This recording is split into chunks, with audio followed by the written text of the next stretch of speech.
Olá, seja muito bem-vindo ao Análise de Fato dessa semana. Hoje a gente conversa sobre economia com o Dr. Márcio Postman, ele que tem um currículo super extenso, doutor em Ciências Econômicas pela Unicamp, onde dá aulas até hoje, mas também já passou pela consultoria da Fiesp, do Sebrae, da OIT, da Unicef, também já foi presidente do IPE, o Instituto de Pesquisas Econômicas e Aplicadas. Doutor, muito obrigado aqui pela participação e por essa entrevista. Eu que agradeço a oportunidade, espero que possa ser bastante proveitosa. Doutor, então vamos lá começar? A gente começa logo falando dessa medida provisória, a 944, que o governo federal instituiu logo no final de março, ainda estava no começo da pandemia, que tinha o objetivo de subsidiar as pequenas e microempresas para pagamento da folha de funcionários. E saiu recentemente um levantamento da FGV de que a grande parte desses recursos, desses 40 bilhões que foram disponibilizados nessa linha de crédito, pouco mais de 1% chegou até as empresas. E agora a gente teve, anteontem, duas novas linhas de crédito, uma delas que seria para tentar desempossar esses recursos que não conseguiram chegar nessas empresas, mas passou essa nova linha de crédito com vetos importantes aí do presidente, entre eles esse fim da carência de 8 meses para começar a pagar esse crédito. Como é que o senhor tem analisado essas atitudes aí do governo, essas linhas de crédito que o governo tem disponibilizado e essa falta de facilidade para o acesso? Bem, nós estamos vivendo um momento excepcional porque não imaginávamos estarmos diante de um problema de saúde pública desta dimensão, né? E a onda de vírus que se prolonga pelo mundo chegou ao Brasil 2 meses depois de se saber previamente que teríamos esse problema, que iniciou-se na China, pelo menos ali no início de janeiro, e haveria tempo hábil para uma preparação por parte das autoridades para essa situação que estamos vendo agora, mas praticamente nada foi feito, né? E o que ocorre é que as opções tomadas de forma correta em relação ao isolamento social, porque é a única forma de evitar a infecção mais ampla de parte das pessoas e da letalidade. Então, o que o Brasil optou, e praticamente todos os países optaram, pelo isolamento. Agora, o isolamento não funciona se ele não vier acompanhada da atuação do Estado. O Estado é central porque, diante do isolamento, da parada econômica, a única instituição que pode operar é o Estado. Para isso, os governos precisariam ser mais eficientes do que estão sendo. Porque o que acontece? Segundo as indicações existentes, não mais do que 50% dos brasileiros praticam isolamento.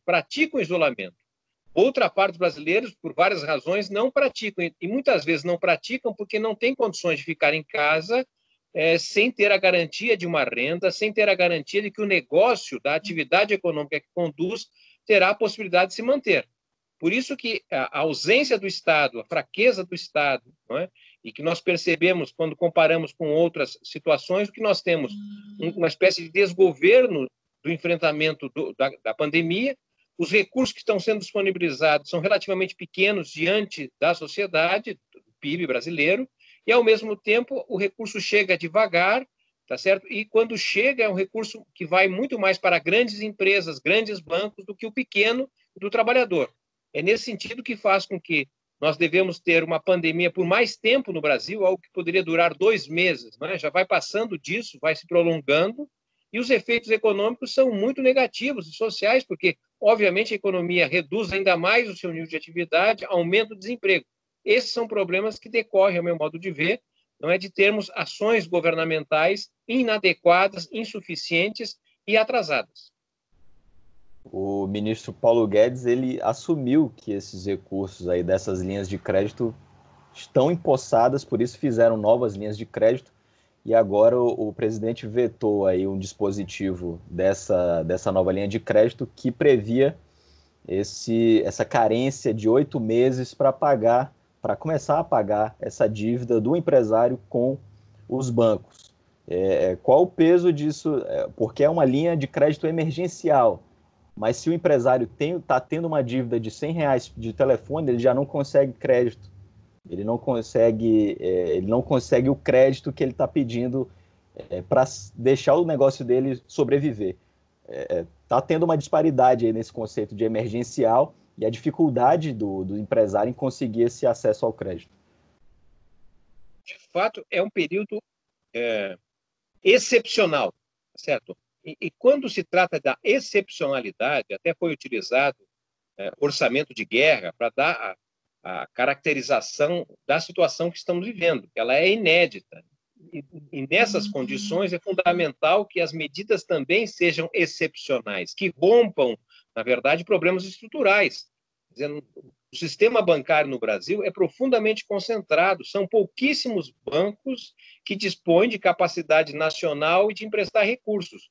E o governo insiste nesses bancos, quando nós temos, na verdade, não é, outras alternativas. Tem as cooperativas de crédito, tem Banco do Povo, tem bancos comunitários, tá certo? Poderíamos, na verdade, irrigar o acesso a esses recursos de forma alternativa, dando condições ao pequeno empresário ter agilidade, porque quem está devendo tem pressa, porque se ele não pagar, se ele não conseguir resolver a situação que ele tem, o negócio que ele tem vai fechar, tá certo? Então, o problema é um problema estrutural e, infelizmente, nós não estamos tendo sensibilidade governamental suficiente para superar os entraves que são tradicionais, não é?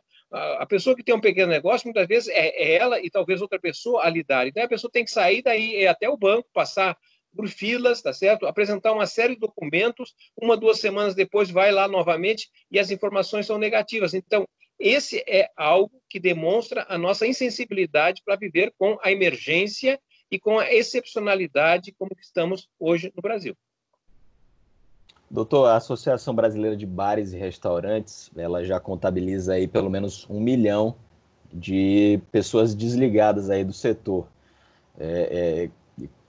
40% desses bares e restaurantes devem fechar aí definitivamente se não tiverem esse apoio dessa linha de crédito facilitado.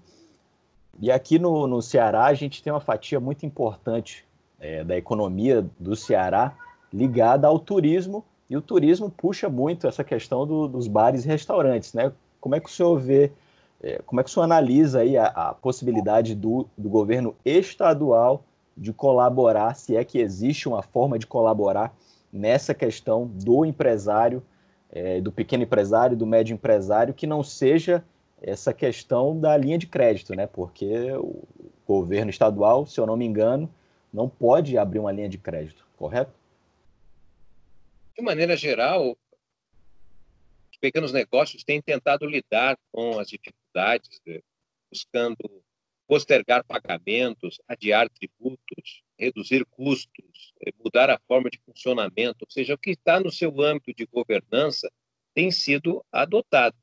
Mas o fato é que, para poder manter minimamente a capacidade de atuação, ela pressupõe de outras medidas que não estão, eu diria assim, na agenda dos governadores e dos prefeitos. Eles fizeram, eu diria assim, a decisão correta, que foi, na verdade, pressionar pelo isolamento, sabendo das consequências, né? Ninguém tomou a decisão de isolamento por uma vontade que não fosse aquela de salvar vidas.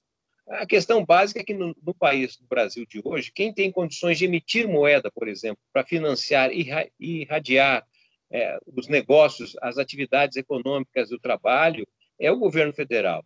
Não é? Quem tem capacidade de aumentar impostos, dada a quantidade de impostos que está sob sua responsabilidade, é o governo federal.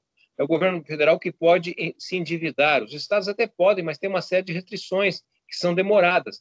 Então, a agilidade, ela passa, sobretudo, eu diria assim, pela atuação do governo federal. Precisaria ter mais sensibilidade e olhar as realidades. Né? Como você bem lembrou, o turismo é muito importante no mundo todo. Nós estamos falando de uma atividade econômica que no mundo responde por 10% do PIB e praticamente 10% do emprego. Isso é no mundo, não é? É algo muito significativo e o turismo foi fortemente afetado. O que a gente percebe em outros países? Que o turismo tem sido apoiado, tem sido, na verdade, palco de um conjunto de ações que nós não vemos no Brasil, como se fosse isso um problema de cada cidade, de cada governo do estado. Não, o turismo é uma questão nacional, ela precisa ser tratada desta maneira. E é lamentável, portanto, que quando você tem um dos setores importantes para o Brasil, que é o turismo, imediatamente afetado, agora, ele não é só ele afetado, como você lembrou, ele traz consigo problemas que vão se encadeando para outras atividades, que são as atividades de cultura, entretenimento, bares, restaurantes e assim por diante. Então, na verdade, não é uma situação que se encadeia, é um efeito dominó que vai derrubando vários segmentos e torna não apenas mais longeva a pandemia no Brasil, mais profunda a recessão e os efeitos sobre o emprego, como também a saída dessa situação será mais demorada, porque a grande falha, a meu modo de ver, é a atuação do governo central no Brasil. A chegada desse vírus aqui no Brasil e também em outros continentes que não o asiático, ele evidenciou de alguma forma como a saúde age na engrenagem da economia. E eu pergunto isso justamente baseado no que o senhor tem dito aí, nessa questão de sair mais rápido ou mais demorado dessa quarentena, né? E a gente tem visto que a Alemanha, que adotou medidas rígidas, está começando a sair agora.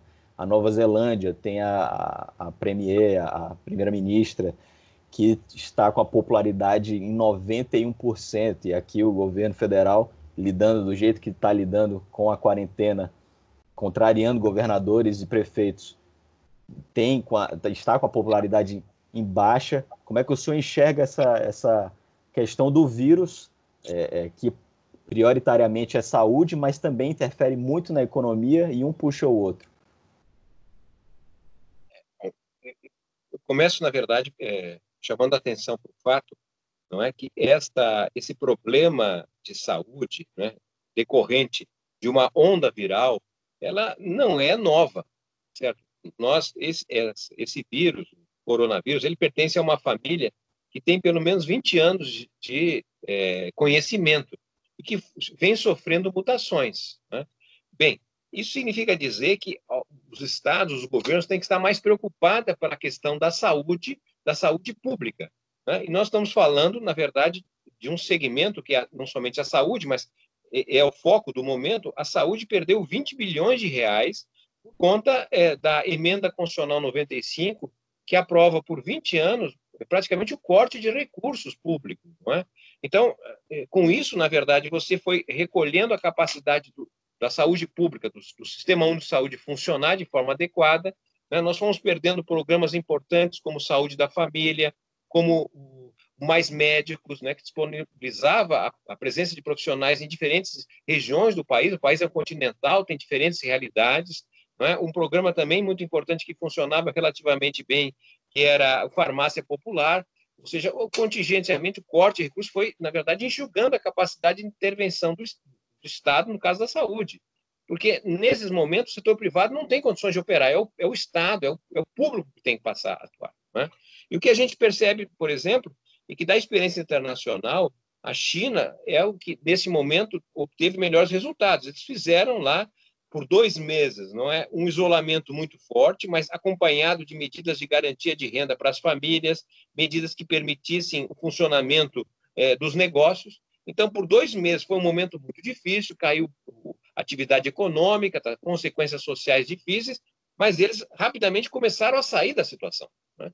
Nós já estamos ultrapassando 2 meses praticamente de existência de um sistema que funciona parcialmente, que é o isolamento social, e segue aumentando a cada dia o número de mortos, não é? Apontando a necessidade de continuar o isolamento, postergando, portanto, a saída. E, a meu modo de ver, resulta justamente da nossa incapacidade de planejar ações, de acordar, não é? Era fundamental que o governo federal se articulasse com os governos estaduais e municipais, que houvesse, na verdade, uma grande convergência, porque se usa o termo que estamos diante de uma guerra, olha, não podemos operar de forma desarticulada, ficar trocando ministro a toda hora. É uma demonstração do despreparo, eu diria assim, não é? Para conviver com esta realidade que é o sofrimento humano, não é? É bem verdade que o vírus atinge a todos os segmentos sociais, mas os segmentos que mais sofrem são segmentos que estão na base da pirâmide social, que têm dificuldade de, inclusive, executar o isolamento social, porque moram em lugares inadequados, muitas vezes, e que a sua presença fora de casa é fundamental para garantir alguma renda. Então, nessas circunstâncias, são os pobres que vão sofrer mais. Então, não apenas teremos uma situação econômica desfavorável por mais tempo, como também o Brasil, que sairá da pandemia, pós-pandemia, será possivelmente um país ainda muito mais desigual. Qual seria o caminho, então, para a gente combater essa falta de alinhamento no discurso e também para quem mais sofre, quem está na base da pirâmide, entender que o isolamento bem feito traria melhores resultados na economia do que essa quarentena de 50% que a gente tem visto aqui no Brasil? Olha, esta onda viral, ela é, obviamente, um profundo problema para o nosso país, para o mundo, né? Está destruindo vidas, mas a gente também não pode deixar de reconhecer que, apesar de ser algo grave, uma crise, mas também é uma oportunidade, né? Nós poderíamos ter, de forma muito humilde, né, a identificação de que os governos não estão operando bem e deveriam mudar a sua forma de atuação. Por exemplo, não é? Nós somos um país que é o maior produtor e exportador de álcool. Né? Obviamente, numa situação como essa, o álcool gel deveria ser distribuído gratuitamente para a população, porque é uma questão de saúde pública, é higiene fundamental. O país é o grande produtor e exportador, deveria dar essa demonstração de solidariedade e disponibilizar gratuitamente. Não, o que nós vimos, em primeiro lugar, faltou, tá certo? Em segundo lugar, quando começou a aparecer o álcool gel, a preços exorbitantes. Então, é uma demonstração que nós poderíamos ter aqui uma articulação do governo com os empresários. A mesma coisa em relação, por exemplo, a insumos hospitalares. Nós estamos vendo, infelizmente, quem está na frente enfrentando o vírus, que são os profissionais da saúde, muitas vezes não têm as condições adequadas de trabalho. Faltam máscaras, faltam luvas e precisam ser importados. Ora, nós temos indústria têxtil no país. Uma reunião com os empresários, olha, vamos aqui, o país, isso é uma questão de guerra, precisamos da sua atuação. Será que não haveria esse movimento? Eu acredito que sim. Há sensibilidade para isso, né? A mesma coisa em relação às indústrias fármacos que estão no Brasil. Não precisamos de remédio, de insumos. Vamos trabalhar nesse sentido. Não poderia chamar a indústria das montadoras de veículos. Olha, um pedido aqui especial. Nós estamos precisando de ventiladores mecânicos. Vocês podem ajudar e fazer. Veja, está faltando esta engrenagem. É o trabalho articulado. O país tem condições, o país tem futuro, mas precisa coordenação. Sem coordenação, que nós temos essa disputa de narrativa. Se a culpa do desemprego é do governador ou do presidente, se a morte é resultado disso, daquilo. Essa discussão não ajuda em nada, só prejudica. Precisa clareza do que está em jogo. Né? O que está em jogo é o presente e o futuro do país. Agora, nesse período pós-pandemia, como é que o senhor acha que vai ser o desenho das economias aí pelo mundo e aqui no Brasil, e também, se possível, aqui no Nordeste e no Ceará? Bom, não necessariamente teremos um mundo muito diferente desde a chegada da pandemia, não é? Mas há alguns sinais que são aqueles que resultam do reconhecimento de vários governos e que não é possível permanecer por tanto tempo dependentes da produção chinesa, né? Então, isso significa dizer que possivelmente nós vamos ter iniciativas em diferentes países de defesa da industrialização ou da reindustrialização da produção local, né? Porque as cadeias globais, a globalização, ela teve resultados importantes, mas, ao mesmo tempo, demonstrou, numa situação de pandemia, como estamos vivendo, a vulnerabilidade, a dependência de vários países a um único, praticamente, que foi a China, e a China respondeu, mas, obviamente, não conseguiu responder na necessidade e na rapidez necessária em função da emergência do problema de saúde. Então, me parece que nós teremos aí uma mudança do ponto de vista da condução dos governos nos países mais preocupados em recuperar parte do terreno perdido em termos de produção local, produção nacional, né? Isso, obviamente, se coloca para o país, se coloca não apenas para a região mais avançada industrialmente, que é o Sudeste, mas, obviamente, a região Nordeste. Nós tivemos, ao longo dos anos 2000, por exemplo, evidências, não é, de que a descentralização dos investimentos, e uma diversidade de políticas permitiu que regiões que anteriormente tinham dificuldades de crescer pudessem crescer com emprego, com um horizonte diferente do passado, né? Mas isso, de certa maneira, foi se perdendo pelo que vem ocorrendo no Brasil desde 2015, né? Com a recessão econômica, a baixa capacidade do país voltar a crescer. Quer dizer, este horizonte passado, esperamos que se encerre com a pandemia, que nos abre, na verdade, uma outra oportunidade de valorizar a produção nacional, né, o que nós temos de melhor, e, obviamente, isso implicaria reconhecer que a questão central é o emprego, né? A questão do emprego ela é muito importante, porque, aparentemente, nós vamos ter a destruição de muitos postos de trabalho e uma dificuldade, na verdade, inclusive, de reconectar ocupações que anteriormente vinham sendo exercidas presencialmente, mas que agora ganharam um outro impulso, né? Que é o trabalho, o teletrabalho, o trabalho home office, o trabalho em casa, mas também o delivery, as entregas que cresceram muito, também o e-commerce, né? Que você compra pela internet. Ou seja, tudo isso vai impactar, de alguma forma, a maneira com que o Brasil funcionava, o seu comércio, os seus estabelecimentos. Então, teremos, de certa maneira, uma realidade que pressuporá uma abordagem diferente em relação ao que vinha sendo feito até o presente.